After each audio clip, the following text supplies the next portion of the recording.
Oh, I don't know if it's major. We can go from the sublime to the ridiculous pretty quickly on this show.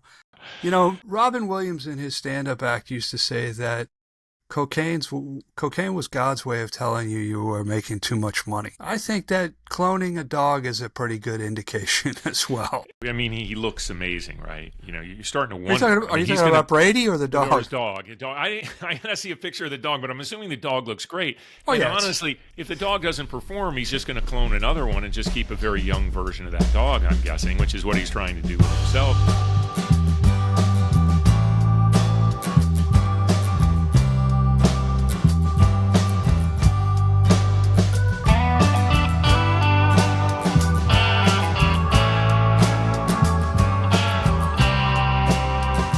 Welcome to Wait, What? Sportsbiz Chat with DP and McGhee, the podcast that takes an often irreverent, sometimes cynical, and on occasion even a serious look at the business of sports. I'm your co-host, David Parro. And I'm Tim McGhee.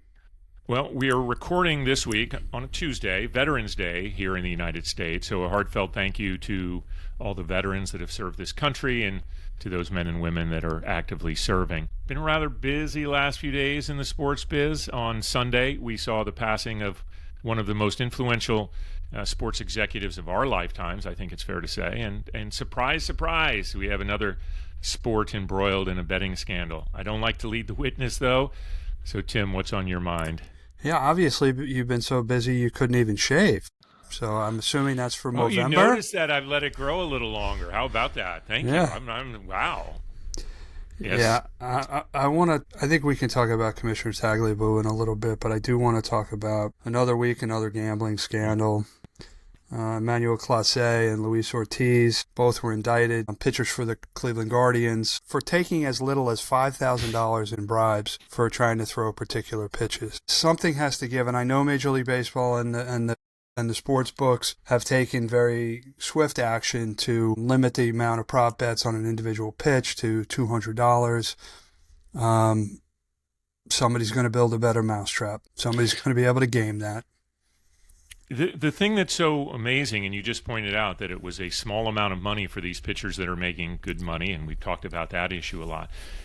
But my understanding of this is that they were doing it to help friends back in the Dominican Republic. Like, it was friends of theirs that they were basically agreeing to throw this whole system into, craziness over helping them win the bet, and then they took a cut of that. Obviously these videos have been out there with them just throwing balls in the dirt and whatnot.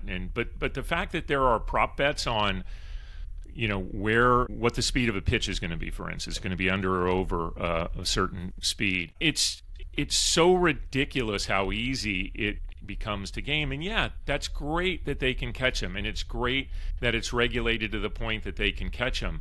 But like you said, I mean, it's just too simple to try to game the system. And assuming all of these things are proven out, which they've been investigating this particular case for a while, and we just had the indictments come down. But so it might be about the money, and it might not be about the money, but there's 1,000 reasons that an athlete could get involved in this stuff, and not even to mention the people that are setting up on trying to game the system. Good on MLB for moving quickly on changing some things, but it's not changing. I think that's what we're seeing. It's always about the money. Well, it's about the money for someone. That's the point. Right. It's about maybe not directly for the players, but it's always about the money. Right. It's not going to stop. It's not going to stop. We're going to be able to talk about this next week, next month, next year. It's not going to stop because gambling in professional sports won't stop.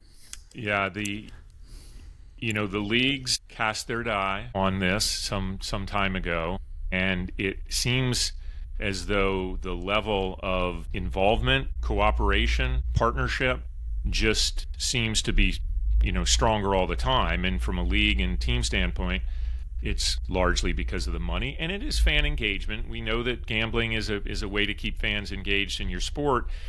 And from that standpoint, I guess that's a positive in terms of growth, but it seems to me it's becoming one awfully risky way to do it, especially when the whole concept behind betting has always been that there is integrity in what you're betting on, that no one has any more information than is accessible, and that it's fair competition on the field. This is the ultimate, especially with the number of these prop bets going out or that are available. I mean, you talk about problem gambling, that if you're gambling on this level of stuff that regularly and it's that quickly moving, I mean, man, there are a lot of other things that seem to be thrilling in life for me that don't involve this. But no, I think the ease of betting, the number of things that you can bet on. Some people have addictive personalities and will become addicted to gambling, and it is an illness, and I won't cast aspersions on somebody who's suffering from an illness. But why are you making it easier for these people to do that and giving them, something has to give here. On the same note, talking about gambling, this more on the business side, ESPN and Penn Entertainment, who had entered into an agreement a couple of years ago for Penn Entertainment to be sort of the engine behind ESPN bets, they've split up. They've ended their relationship early, which is going to save Penn Entertainment hundreds of millions of dollars in royalties and stock options or warrants that they were obligated to pay ESPN. So, and now ESPN is in business with DraftKings. Yeah, it's not that ESPN is getting out of sports betting business. It's interesting because that's the second big-time breakup for Penn, right? Because Barstool had partnered with Penn Gaming at a point, and then that relationship broke off. So I'm curious just about that side. I haven't really looked into it that much about what that means about Penn.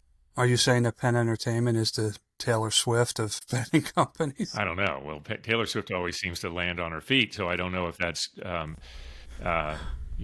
good or bad thing on Penn, or they just, it was a wise decision from both parties to go a different way. But yeah, I mean, I think but that's that whole other element that the media companies are so involved in it. Not only in that they may have their own partnership or branded licensed books, say, but how much the media companies that are carrying, whether it's CBS or NBC or ESPN or Fox, how much the betting is a featured part of watching the game now. And is that the only way people are watching still? I think that betting certainly has helped increase or made sure that NFL viewership continues to remain high, or for that matter, any sport. We're saying NFL right now because of the partners I just mentioned. But the fact that these lines are listed so often to the point of, odds of winning, as the game progresses. You talk about just being front and center as the driver of, of what these games are becoming, what these leagues are becoming. And I think we have gotten to a point where it's beyond just the negative outcomes that we can see happening with people's lives and so forth, that it's just, I mean, it's going to get to a point where, as someone that doesn't bet, take over so much of the broadcast that I'm going to have to look for something else. I mean, is there going to be a safe space for non-sports bettors at some point on a broadcast? Is there going to be an alternate broadcast that doesn't bring up betting? That might be a good option. Yeah, that instead of the Manning cast, right? Yeah. Have the non-betting cast, or in addition to the Manning cast. Yeah, I tune it out. It doesn't bother me that much, but I could see how it would bother a lot of people. Maybe we have to get somebody on that actually does actively bet and go through some of these things. Sometimes we talk about target audience a lot on this show as brand people, and I don't want to be unfair, and maybe I'm just very boring on these topics, but to me, a lot of the stuff that I hear just maybe blows me away more than it does most people, because I don't get what that draw is, and I want to be fair to those that do. Yeah, my understanding is it actually it releases a chemical in the brain, so you get a thrill, a heuristic thrill. So I don't know. Yeah, I would like to talk to somebody. I can't speak to it personally. So what else? We don't have to spend a ton of time on this, but you and I came up in this business. Tagliabue was the commissioner of the NFL, and I think sometimes because he doesn't, Rozelle is considered, well, not the original. He was such a big figure and gets so much love for all the things that he did. And Tagliabue was a little quieter, and the NFL has had a very stable group of commissioners. Yeah.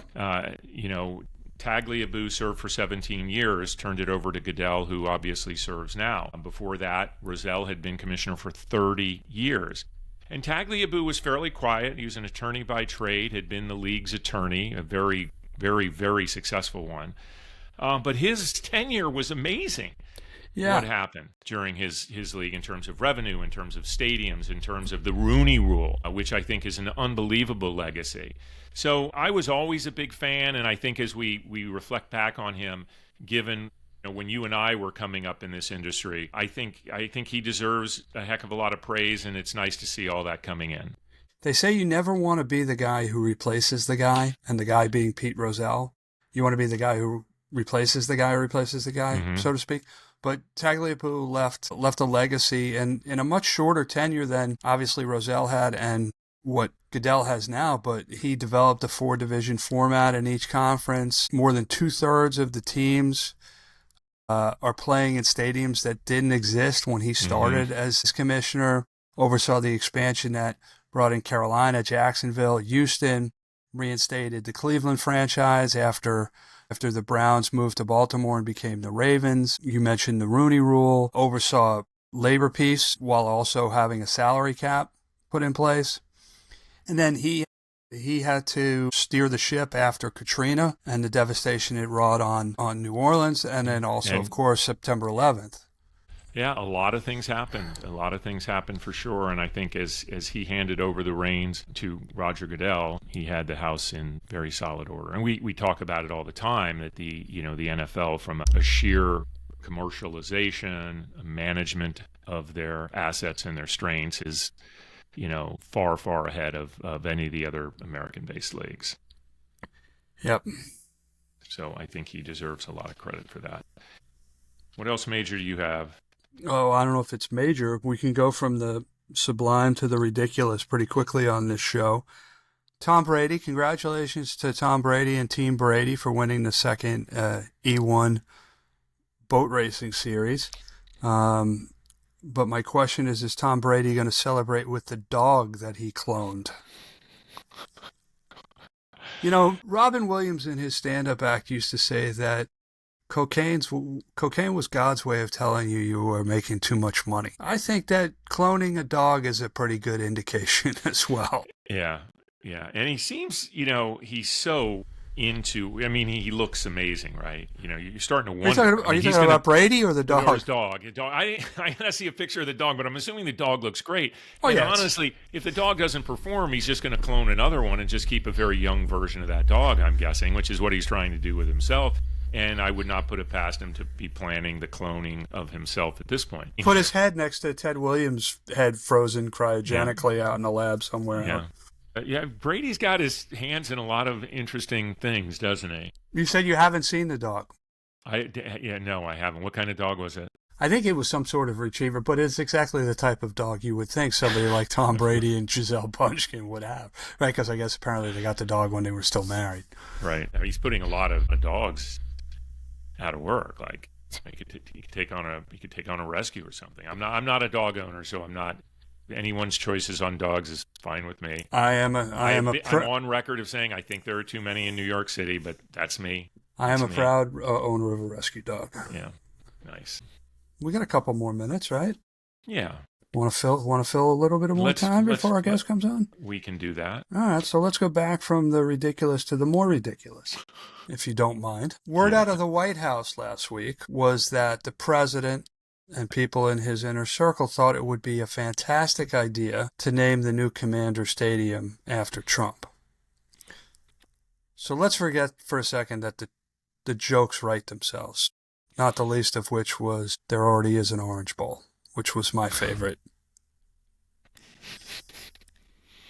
But what kind of hubris and ego must one have to even float that out as an idea? I mean, and listen, we look at it from a business perspective, and the Commanders would be foregoing. I assume that, like everything else in this world, Trump would not be paying to have his name on the stadium. The Commanders would be foregoing anywhere from $15 to $25 million a year. Well, that's where I think it gets a little weird. Let's take we got to that's the line. That's the line at which it gets weird. No. Oh well, totally weird. We got to do our normal caveat on this. We don't seek out. We don't come onto the show and say let's have a political discussion. But as we've said many times, with this particular administration, there is an involvement on so many things that they're doing that are intersecting with the sports. Now, the president and a group of politicians from Congress, as well as I'm sure people from his administration, I think Pete Hegseth was there, went to the Commanders game this weekend. They got beat by the Lions in a home game there. So he went there. He actually did an interview. He appeared in the booth with Fox. With the Fox broadcast team led by Kenny Albert. And the discussion wasn't all that political, and I think that's kind of good. They talked about a few things. But he was in there for a while, like more than you would normally suspect. So not as long as he was on stage after the World Club Cup. The White House is saying that he is the one most responsible for getting this thing over the line, and not that the administration didn't have some involvement, but it was starting well before this. It was the Biden administration that transferred the land from the federal government to the city. 𝘽𝙪𝙤𝙀𝙀, much in the same vein, I'm sure, as Gianni Infantino, is figuring out a way to manage this because this administration can cause a lot of problems for people trying to do things. So they had him out. It was all that. He, I'm sure, is entertaining the discussion. I don't know how much Trump is talking to Josh Harris in particular about his desire to have his name on it. You know, I was just in Chicago this past weekend. I'm reminded Trump likes to have his name on there. There's very little that's seen on buildings in Chicago except the Trump Tower, and it's freaking massive. So, given what's just been happening with the East Wing, I wouldn't be surprised. I mean, say this is a $25 million plus a year, 20-year type of naming rights deal, corporate naming rights deal that the Commanders would expect to get following, what their past, which was one of the more expensive ones in FedEx Field, their former home field, is you can get corporate donors to throw the money up and say, we want it to say Trump.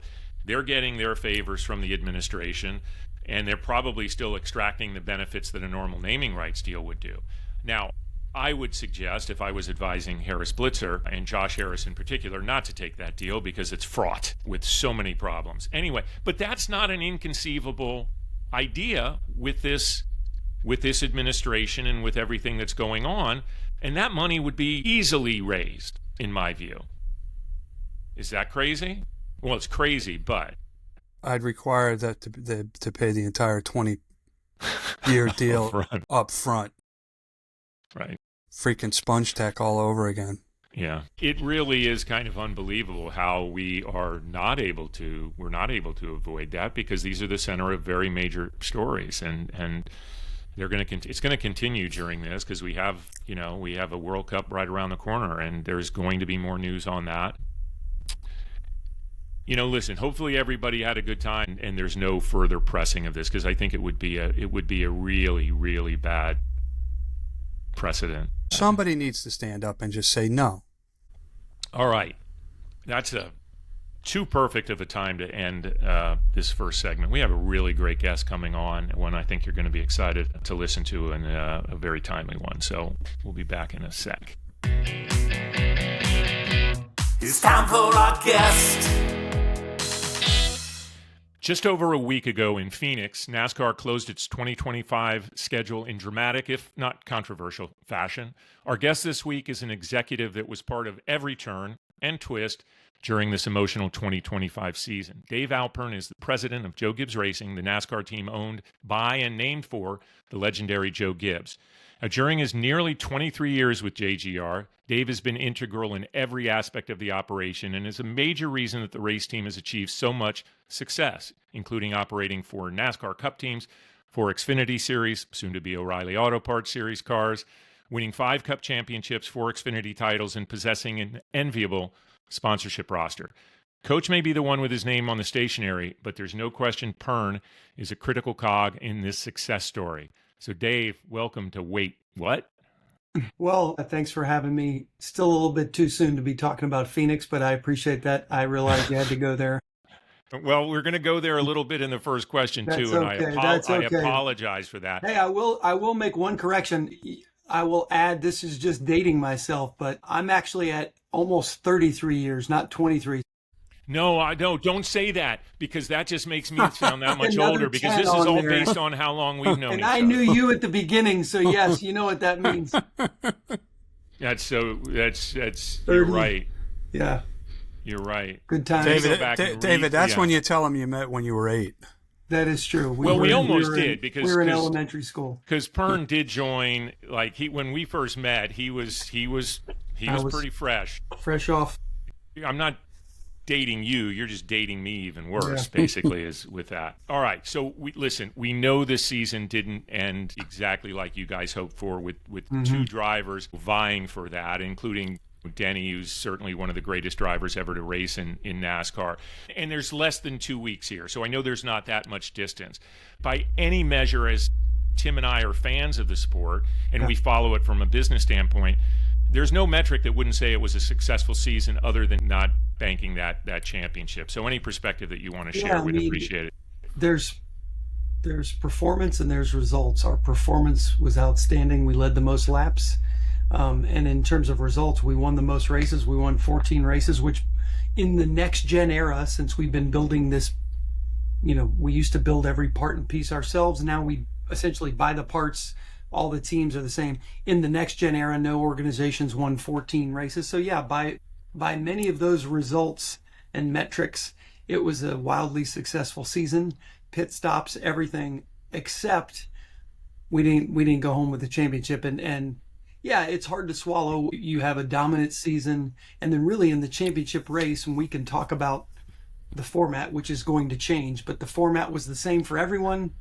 They have 4 cars that race for the championship in the last race, and we went to that and dominated it and led the most laps. And with 3 laps to go, if you'd have been on the ESPN percentage, it would have said 99.9% chance JGR is going to win the championship. And it's an interesting dynamic. We're the only sport where you can have a 30-0 lead late in the 4th quarter and lose on a fumble. That's exactly what happens with racing, because we're dealing with machines, and a machine crashes, causes a caution, the 30-0 lead gets nullified, and you do a restart and it's over. And so it's the way our sport works. And it wasn't even Denny who fumbled the ball. It was William Byron who fumbled the ball. It was somebody else. And I've said this to some folks. Furthermore, it was a championship 4 contender who wrecked, which I feel better about that, because had it been a person in the back, I would always say that's like being in the final foursome at the Masters, and on the last hole, having an amateur hit his ball into your group and move your ball or affect you'd say, well, that's the dumbest thing I've ever heard of. Well, that in racing, that's exactly what happens, because you got guys that have no business being there that literally are affecting the championship outcome with cautions or getting in the way. So all that to say, it's the way our sport is, and many of those things are what makes it great, but it also can make the championship outcome frustrating to both teams and fans, because generally people want the best team to win a championship. And in several cases over the last few years, that's not been the case in the NASCAR Cup Series. Well, you mentioned that there will be changes coming. So I guess 2-part question. What changes would you like to see in the playoff format going forward? That would, obviously it's not going to make a difference this year, but if you continue to have that sort of great performance across your drivers, that could help in the future. And then what can you tell us about what you've heard so far from NASCAR about what is being considered? Yeah, well, my answer would be, we get asked this a lot, I would like the format that rewards the best team most accurately. And I think, it used to be you just raced 36 races and whoever was leading in points. And I think that generally rewarded the best team. I do think there's something about having some sort of playoffs, something you work for during a quote regular season. So I don't know. I think if it were up to me, I like you race 26 races, then a certain number of cars make it into a playoff round that is 10 races, and your aggregate points during those 10 races reward a championship. And the reason I like that, I just like a variety of types of track. I mean, in the format we've had now, if you were good at Miami or you're good at Phoenix, your team, you're probably going to win a lot of championships because it's one race, one time. You got to finish ahead of 3 guys.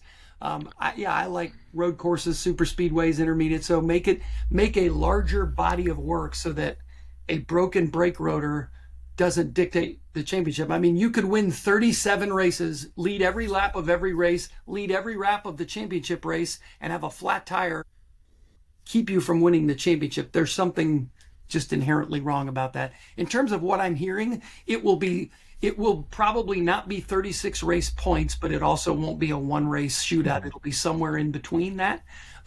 It might be a round of 4 races or something like that. Your aggregate somewhere in there, but I do think they're going to head in the right direction with that. This particular format has definitely run its course with the fans.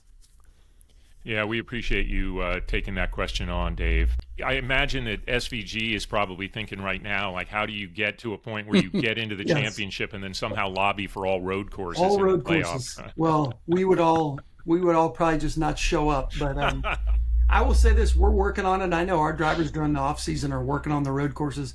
Crazy stat, for every one of SVG's road course wins, JGR was second every time. So I said we won 14 races. If he hadn't shown up, it'd be 19. So yeah, no, he's exceptional. So we've covered how long you've been at Joe Gibbs Racing. It's been a long, long time. You have seen, we're going to take a little more 30,000 foot view here now. Things change drastically over that time. Yeah. What are the biggest ones that you've managed through, whether it's been a positive or negative? Well, I'll start by saying Coach says this often, that in the NFL, he would say it changed about 30% a year. So every 3 or 4 years, it's almost totally different. And he got to NASCAR, said it's exactly the same. So one thing about pro sports, it's always evolving. It's always changing. When you look at the biggest changes, I mean, two things come to mind. Number one, the cars. Up until 5 years ago, 95% of the parts and pieces that went on our car, we made in-house. We were totally vertical. You control almost everything. NASCAR kind of ruled that out. We actually won 19 races in 2019, and I think that was part of the demise of, hey, we got to change this because it's hard for someone getting into the sport to compete with that, with the Hendricks, the Gibbs, the people building all their stuff. So we now buy everything from a single source third-party supplier. All the cars are essentially the same. So I'd say the technology, that is radically different than it used to be, that we're kind of all racing the same thing. I mean, I think when I got in, you took mechanics and said, hey, you guys change tires and jack the car up. Now every person on our pit crew is a former D1 athlete, many former pro athletes. We have training facilities, trainers, strength coaches. It's really like a pro sport. We have 50 professional athletes that work here training. They don't do jobs in the shop. They're only pitting the cars on the weekend. So that has advanced greatly. So yeah, I think those are 2 huge things. The car itself, the pit stops. What hasn't changed is its people. You win with people. You don't win with tricks, parts, pieces. I mean, the names change, the parts change, but it comes down to people. One thing about auto racing that I would say is true of every series, especially ours, the greatest driver in the world has 0 chance without a good car, and we can build the best car in the world and it has 0 chance of winning without a good driver. So you do have to have both, and that has always been true ever since day one. And I think that's one of the reasons we've been successful, is Coach recognized that, so that's something that hasn't changed. Sponsorship is the lifeblood of any team's racing operations, including JGR. Tell us about how your team approaches partnerships, and what do you think is unique in what you offer vis-a-vis other teams within NASCAR, other properties that might be considered by brand marketers? No, that's great. And I think every team has their own brand proposition. So to answer that, I'll start with JGR's North Star. And we may even talk about this later, but every decision we make, every capital purchase, every hire, we look at our North Star. We call it our one question.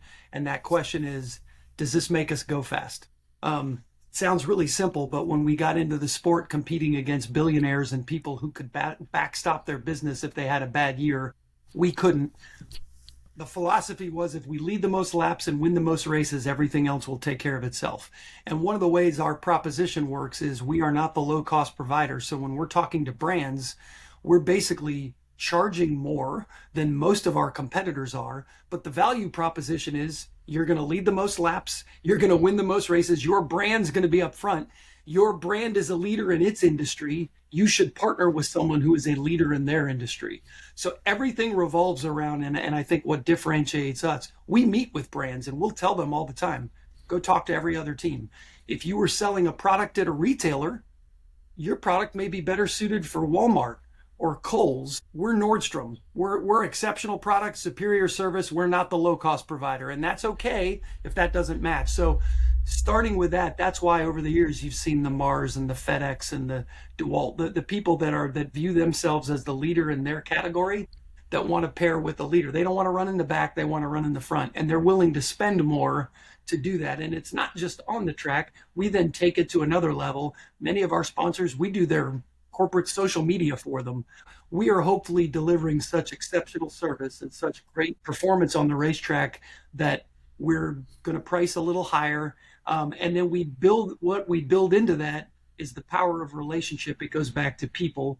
We build relationships with our sponsors. We create these marketing solutions for these sponsors, and that's why they stay for a long time. So, and it all starts with performance.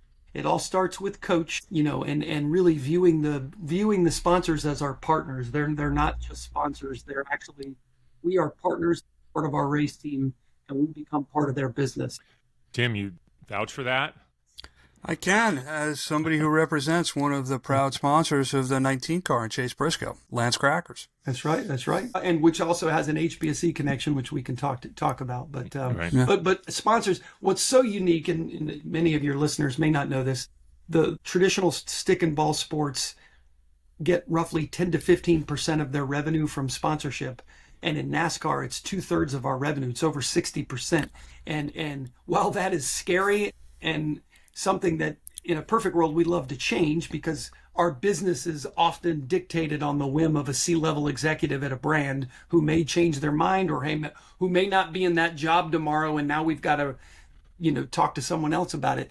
But on the flip side, if you're a brand, it's a great thing, because an inordinate amount of our time is spent towards making sure that we over deliver. Because it's a nice to have in other sports, it's a have to have in our sport. If you're a brand and you leave, we're out of business. So we have to make it work. Yeah, I'd like to tell people that if every sponsor of the New York Yankees walked away from that team today, they'd still play a 162-game schedule Absolutely. next year. And if every sponsor walked away from a race team, they'd be sitting in the garage unable to run. Well, that's it.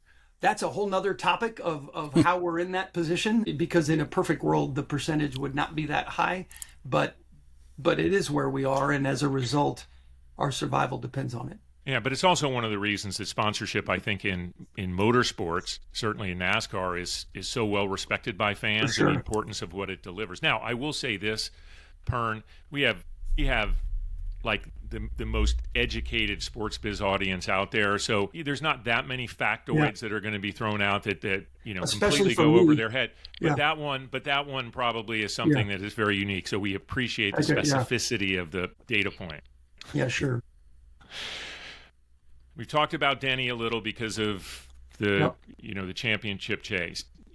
So you're star driver. I mean, you have a group of great drivers. Denny has been massively successful in this sport. He, interestingly, is a co-owner of another race team, 23XI, along with Michael Jordan. We've talked about them on this show, as you might suspect, quite a bit because of what's going on with them.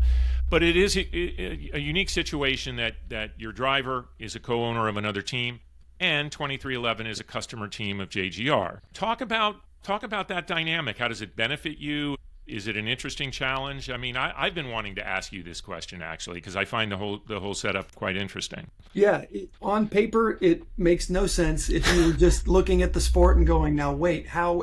In fact, I'm speaking tomorrow I speak at business schools quite a bit. I'm speaking at Chapel Hill, and I try to articulate what this alliance is, and I can even see the looks on people's faces so it's complicated to explain. Denny loves the sport. I think Denny's dream was to own his own race team, and when he came to us originally and asked, I think we have a unique relationship with Denny, and we kind of gave some guardrails and said, hey, if we do this, we don't obviously want it to hurt Joe Gibbs Racing, but we want it to be something that you can have as your legacy.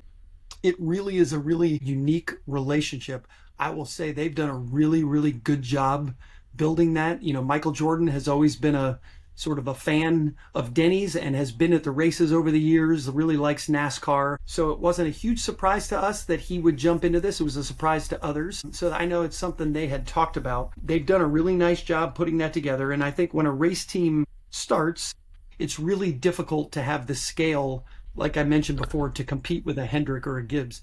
Ironically, your listeners may not know, when we started, we had an alliance with Hendrick. Rick Hendrick built our engines, helped us sold us some old cars. I think he wishes he had never done that now, 30 years later. He's like, these guys are pesky. But no, Joe and Rick have a great, Mr. H, have a great relationship. So it's not uncommon to do that for a few years while you get off your feet. And so Denny came to us and said, I'd like to do this. I'd like to be a Toyota team. I'd love to have a partnership with you. And so again, for those who don't know how an alliance works, basically we are selling IP. We are selling know-how to them. Imagine a menu of all the different things we do at Joe Gibbs Racing, where they go down and say, all right, well, we'd have to hire 20 people for this thing. So instead of doing that, here, we'll pay you for this item and this item and this item. And we come up with what would that cost? We get a fee from them on their end. It's worth it because they're going to have to do that themselves if they don't get it from us. We have 35 years of know-how that we can give them today. So there's a point where, eventually you start dropping menu items until you get to the point where you say, hey, we're going to do all of this ourselves. They're already doing that with pit crews, for example. They leased pit crews from us in the early days. They now have an amazing facility, do a great job. They do their pit crews themselves. But there will be a point of time where they'll be totally self-sufficient. But for now, yeah, just think of it as you've kind of got Toyota that works with both of us. Many of the things that we do kind of go through a funnel and make their way to 2311. They're actually in our competition meetings. So their drivers and our drivers are downloading every week. So now we have scale. We have different feedback from different crew chiefs, from different drivers. People ask me, how do I feel when they win? In a perfect world, I'd love them to finish 5th and 6th every week right after our 4. They're kind of like relatives, not immediate family. But they're a part of the Toyota family. They're a customer of ours. We want to deliver more value than they're paying us. And I think we do, or they wouldn't be doing it. People ask, what do we get out of it? Again, I mentioned there's know-how, there's value in putting more heads together. Obviously, the revenue that they pay us, 100% goes back into feeding the machine and going fast. Again, back to the mission, that revenue just helps us go fast. And that's another engineer we can hire, another piece of equipment that, by the way, helps them also. It indirectly goes back to helping them. So it's all feeding the machine towards our mission of going fast. You've had the opportunity to work with Coach Gibbs for quite some time, not only one of the most accomplished owners in NASCAR and all of motorsports, but one of the most accomplished people in the history of American sports. What does Coach's involvement and leadership mean, and how does it drive the culture of Joe Gibbs Racing? It's everything. I mean, I've compared it often to, what influence did Steve Jobs have on Apple? I mean, it's hard to separate Joe Gibbs Racing from the man himself. And, there's a reason he's in 2 professional sports Hall of Fames. When you ask what sets him apart, honestly, my question would be, how long do you have? Where do I even start? First and foremost, and this is something that I think anyone who works here knows, is Coach's sense of urgency. So what sets him apart? His sense of urgency is unlike anyone I've ever met in any business or any sport. It's what drives him. It's this relentless, nonstop pursuit of going fast that never stops. I mean, when I say that, I'm not exaggerating. I mean, and he is here 100 hours a week. He is all in. So that's another part of it. Is included in that is Coach doesn't expect anyone to do anything he won't do himself. I mean, in coaching, he slept in the office 4 nights a week. He was there longer than anyone. He's here in the morning. He's here at night. He goes to every race. He is all in. And I think this sense of urgency pushes all of us always to be better. I tell the story, one time we won the championship with 𝘙𝙗𝙗, and we were in victory lane, and Coach was grinding over what time we were getting in the next day to talk about 3 or 4 changes we needed to make during the off season. And I literally had to say, Coach, we just won the championship. Let's enjoy it tonight and talk about that tomorrow. But there's never, it's this push this drive. And again, that permeates through the whole building. It can be difficult, don't get me wrong, but high performing teams almost always have a leader with a sense of urgency that's pushing, that's not settling. And then again, woven into that is the way Coach treats people, and that he cares for everybody here, and that people, Coach, he wants us to be doing well as humans. He cares about our soul. And I'll talk about JD in a little bit, who really demonstrated that. But so when you weave in somebody who relationally loves you, cares about you, and also inspires you to be better at everything you do. I mean, no one wants to disappoint Coach. That's what it all starts with. Me, everybody, you go to work every day wanting to do right by Coach because you just want to, because you love the guy so much. And I think everyone in the building feels that, senses that. I had the good fortune to be able to work fairly closely with the team and Joe directly, and during my time at McDonald's. And I, my father passed away last year, and I was invited to his Football Hall of Fame induction, and my father got to meet Coach.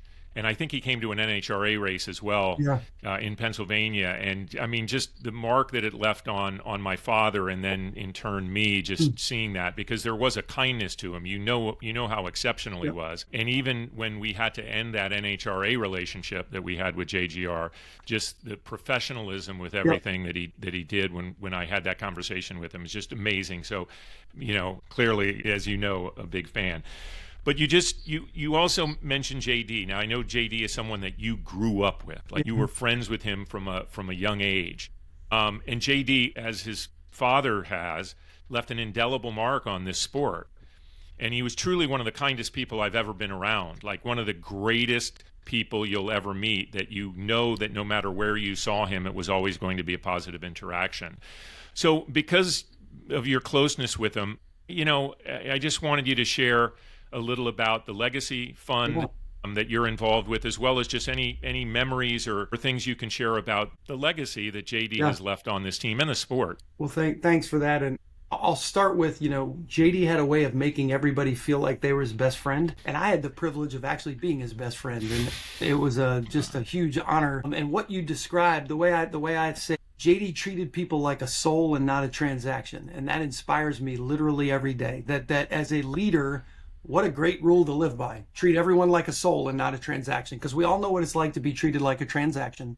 I certainly know in my career, time and time again, and that looks like whether it's someone coming up to you at the racetrack, but they're looking over your shoulder at who the next person they're going to get to, or someone getting to me because they want to get to Coach or they want to get to someone else. And, I would get my hopes up early in my career. Hey, maybe they're actually calling to talk to me. And I knew it was coming. I knew it was so. Could you talk to Coach, and again, I get it. Part of that was my job, but you know what it's like to be treated like a transaction. And JD, you never had an interaction with him where you didn't feel like JD recognized that you were an actual soul and had value. And so I think it's a great lesson as leaders when we're treating our own people, treating customers, treating the people at the grocery store. So that to me was a big part of it. And honestly, if you ask me, like, what is my purpose, in terms of my role, and in many ways, first and foremost, I feel like I am the guardian of the mission and culture that JD left at Joe Gibbs Racing. Like, I knew JD. I know what his purpose was here at JGR, and with him gone, I feel like that's my job. I'm the guardian of that. Like, how can we make sure our mission and the culture here at Joe Gibbs Racing stays the way it was as JD dreamed it to be? And how can I be the catalyst to make that happen? And so, and all four of his boys are around. 2 of them are on the pit crew, and 2 of them are coming. And so that's a joy for me, for sure. JD and I served together. There's a ministry called Young Life, which is a Christian outreach to high school and adolescents. And both of us served on the board of Young Life Urban here, which serves the under-resourced high schools in Charlotte. JD really had a heart for. And so that's been something, when he passed away, Melissa set up a legacy fund that exclusively funds urban ministry here through Young Life in Charlotte. And that's been a joy to see that grow and to see all of his boys involved in that ministry to this day. And that's just something that was just part of and that's really at the core of what JGR is about here. You don't ever see Coach or JD beating their chests about it, but I can tell you behind the scenes that Coach views this as a ministry. Like, we are in full-time ministry, we just get to race cars. But the way that we treat people, the way that we act, the excellence with which we do things is a ministry. And we darn well better be good at it, because we're not called to be average at stuff. And if we were the 10th best race team, you wouldn't be talking to me and no one would care what we think. That's another Daveism, by the way. Nobody cares what you think if you stink. So if you better be good at what you do if you want to have any influence at all in anything. And it's all kind of comes from, what I've learned with my years with JD. Well, you've learned a lot and you've tried to impart a lot. I want to talk to you about the book that you published about 4 years ago called Taking the Lead, Winning Business Principles that Fuel Joe Gibbs Racing. Give us an overview of the book and what were you trying to impart to your readers in that?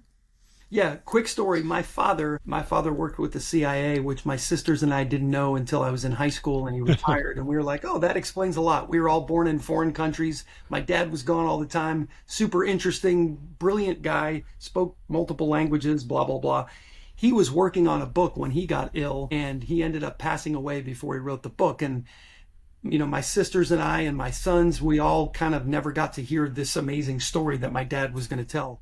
And that was back in 2010 when I lost my dad. And I decided then, and keep in mind at this point, JD wasn't sick. I wasn't the president of Joe Gibbs Racing, but I still said, I want to write a book so that someday my sons will know the amazing story of me going from intern to the way God's really blessed Joe Gibbs Racing. So for 10 years, I started keeping notes on my phone, principles I'd think of. Hey, this is a story I want to write down. Well, obviously in there, JD ends up getting sick. I end up taking his job. The story really takes shape of, wow, this is a story that I want to tell, but it wasn't because I want to beat my chest. Yes, I went from unpaid intern to president, but I wanted to encourage people. Number one, I'm average at almost everything. Like, I am really an example of, you often see, well, hey, Tom Brady, he was the greatest quarterback, or this person was, I mentioned Steve Jobs, he was brilliant. I'm not. God, and the Bible's full of God using average men to accomplish extraordinary things. And the way that this race team was put together is very similar, that I had a part in this. And I also really wanted to say, look, I've had a front row seat.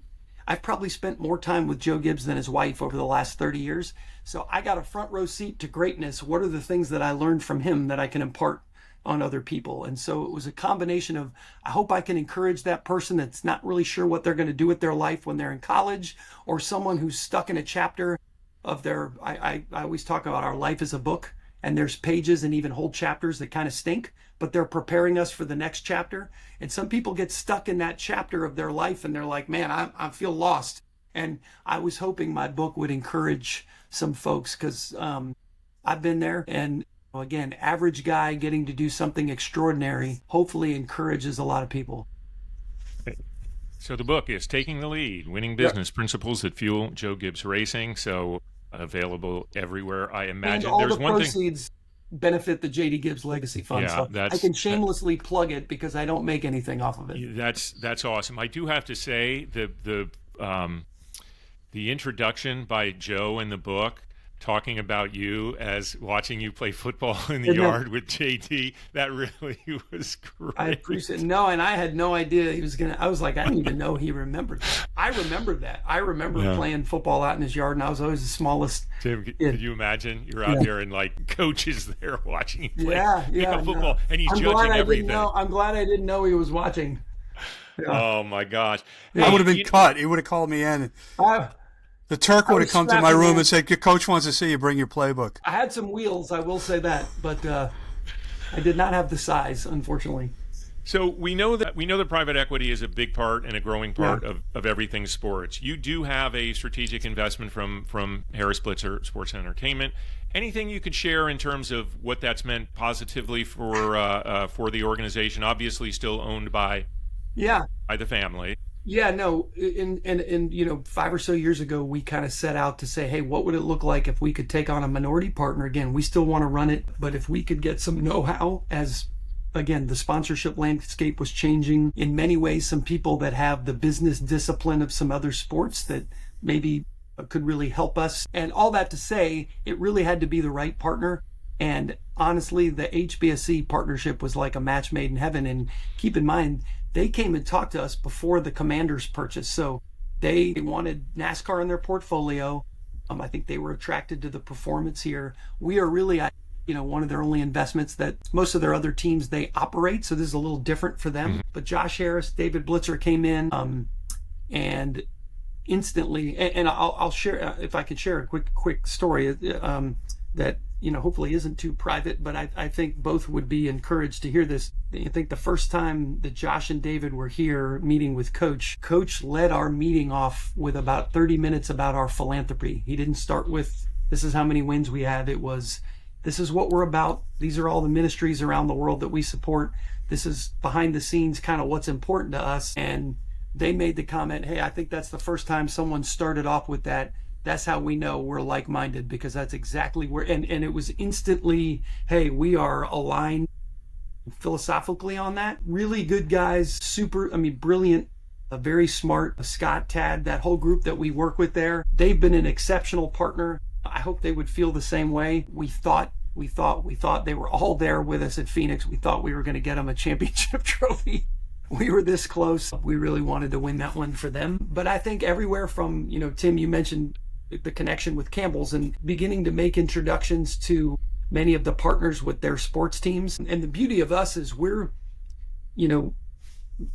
many of their teams' fan bases don't play well together, like the Devils and the Sixers. Those have different fan bases. We're neutral. We're Switzerland. So the race team kind of can spread across all of them, and we're more of a national buy than a regional buy. So I think partners of each of their teams could make sense with racing. I think they've helped us everywhere with budgeting, just with any number of things of how to run an efficient business. And so I think we're just getting started with them, and it's really been a thrill for us to meet them, just learn from them, because again, super, super smart and good human beings. Really just good people. Before we let you go, we have two questions that we'd like to ask all our guests. So here goes. The first one is, how'd you get your break in your start in the sports business? So I'll give the short version. So I did have a connection, and often we get an opportunity because we know someone. JD and I knew each other from high school. I got a chance to be an unpaid intern when they were starting up the race team, thought it would be 6 months, moved to Charlotte sight unseen, slept on a floor. They put me in a broom closet because they didn't have anywhere to stick me. And I said this early on, and for anyone listening that's kind of still not sure what they're going to do, I learned early on that the who was more important than the what. And what I mean by that, we could have been selling coat hangers. It didn't matter. The who, Joe Gibbs, the guy that I admired, I wanted to be around him. So I didn't care what is going to change over your career, but the who isn't. And so if you have a choice between, hey, maybe exactly what I want to do, but not for the who, versus, well, that might be exactly what I want to do, but the who, always pick the who. So I learned early on the who was important with Coach Gibbs, and I wanted to make myself indispensable and said, I'm never going to say that's not my job. I'm going to do whatever I can do to deliver more value than I'm paid. Super low bar when you're an unpaid intern, by the way. But as it grew, it was, hey, how can I deliver more than I cost throughout my whole career? And that 32 years later, I've never had a resume. I'm still here. But it started with, never say that's not my job. Be that locker room team player that's indispensable, that they say, he ain't the best, he ain't the smartest, but we can't do without that guy. That's something you control 100%. So that's how kind of it all started. I'm not sure we need to ask the second question. That was amazing. I was going to say, the only reason we would ask you the second question, Dave, is to get a bonus for our listeners, which is, what one piece of advice would you have? If you always deliver more than you cost, you will never be without a job. Never say that's not my job. And also just know it is not going to go exactly as you've probably played it out in your mind. This is what my job's going to look like. This is what my career progression is going to look like. It's not going to look exactly like that. And that's okay. You got to be okay with that. You got to control what you can control. Come in every day with the things that you control. It sounds very cliche. I will say this, and people hear me say this all the time. There's two types of people. There's fountains and there's drains. And there's the people who suck the life out of every conversation, and there's people who breathe life into every one of it. That is a choice you make. And I can say, as someone who hires now, I don't want to be around a drain. I don't care how talented you are. If you have a bad attitude and you are not a team person and you're not making those around you better, I don't want you on my team. And so that is a choice you make. That, are you a problem identifier or a problem solver? That's all part of being a fountain. Those are things you control. So don't get discouraged. My career, again, I started in a broom closet, sleeping on a floor, got paid nothing, and had to tell my high-achieving dad, who had these huge aspirations for me, I work in a garage for nothing in a closet in Charlotte, North Carolina. I mean, literally, you can imagine what a failure I thought I was the first year or two of my career. Well, congrats for sticking that out and, of course, achieving all the great success and all the things that you've done to help bring this organization to the pinnacle of NASCAR racing. It's unbelievable what you guys have done. And thank you for sharing all the stories about what it means beyond what happens on the racetrack, because I think that's super important. You tied up a lot of very interesting things, Dave. So thank you. We can't thank you enough for spending some time with us. I enjoyed it, and again, appreciate you guys. You all do a great job. So thanks for having me today. Thank you.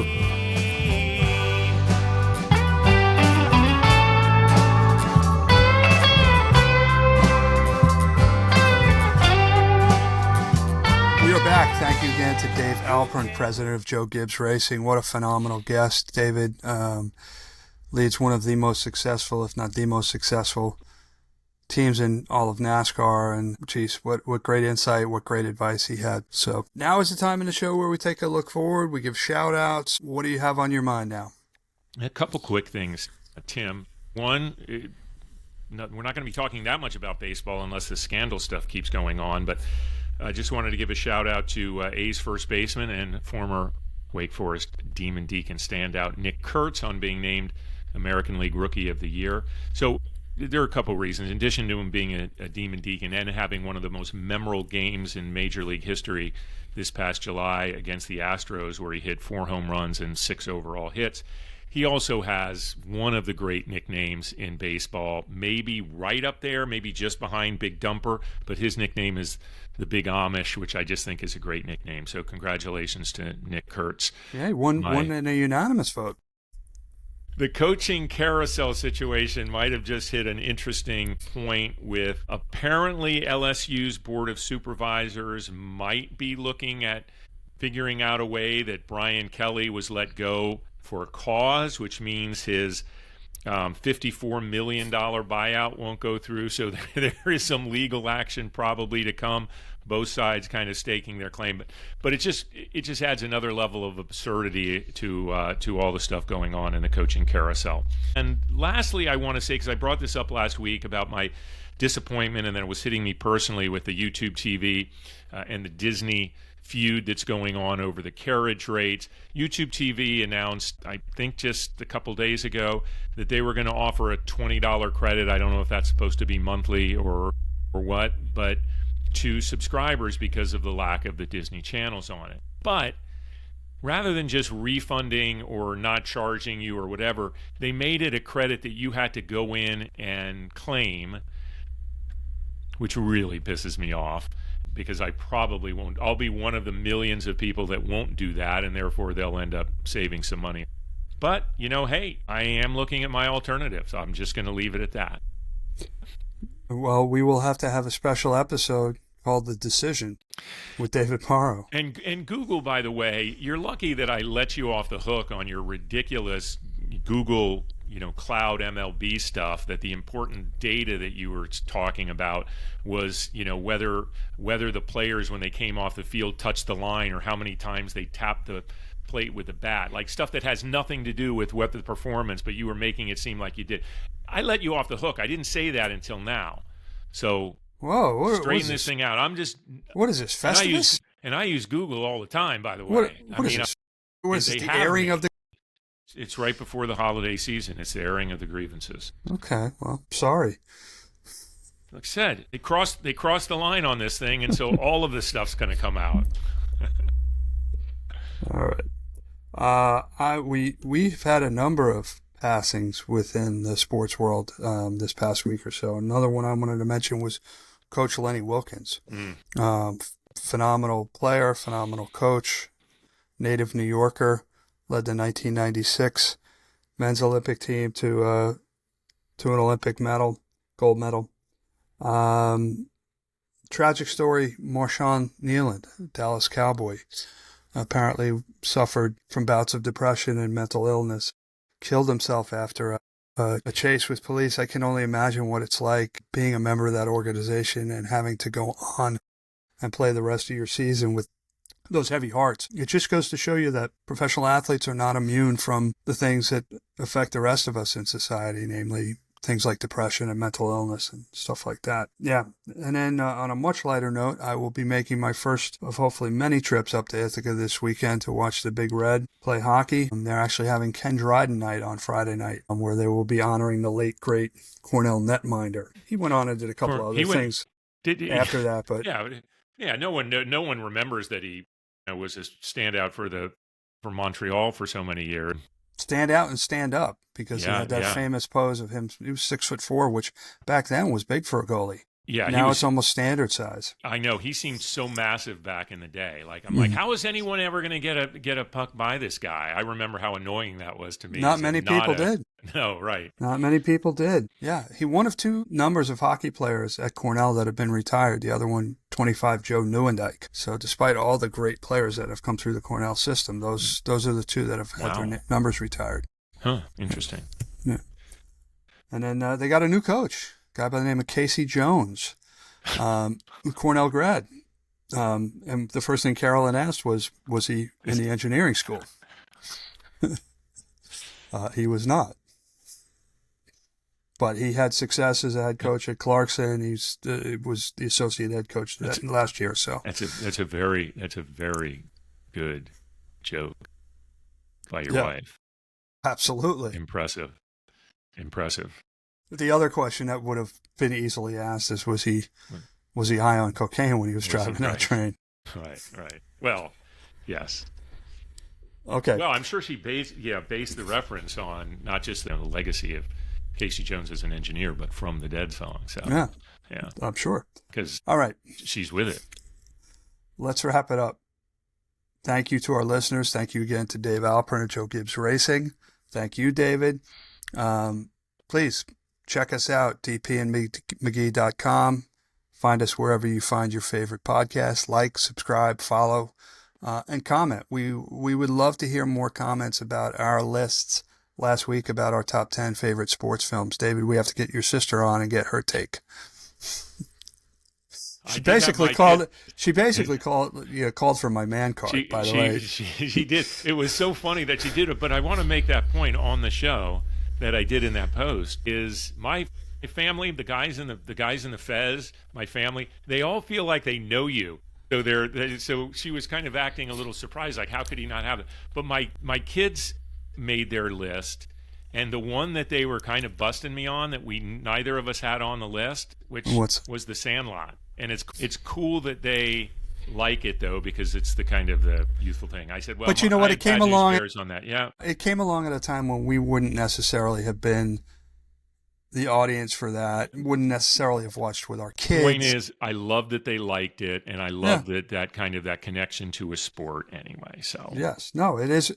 From what I understand, it's a great movie. Topps, the baseball card company, actually did an insert set several years ago with characters from The Sandlot, including some autograph cards from some of the actors in the movie. All right, that's it. Until next time, he's DP, I'm McGhee, and we'll talk soon.